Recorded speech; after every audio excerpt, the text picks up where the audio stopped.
ഇതെന്തുവാടാ? ജിറാഫിന് Vicks വാങ്ങിച്ചത് 12,000 രൂപ. ചുമ്മാ നിൽക്കുന്ന ജിറാഫിന് എന്തിനാടാ വിക്സ്? സാറേ കഴിഞ്ഞ ദിവസം ഇടിയും മഴ അല്ലായിരുന്നോ?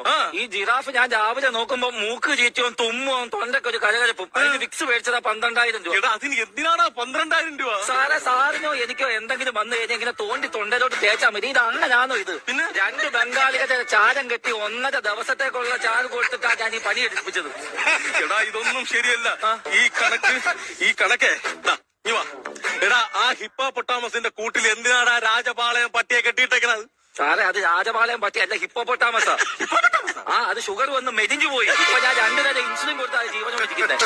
അല്ലാതെ നീ പട്ടിണിക്കിട്ടല്ല. അല്ലാതെ നീ പട്ടിണിക്ക് നിനക്ക് ഞാൻ കാണിച്ചു തരാടാ. കരടി എവിടെയാടാ?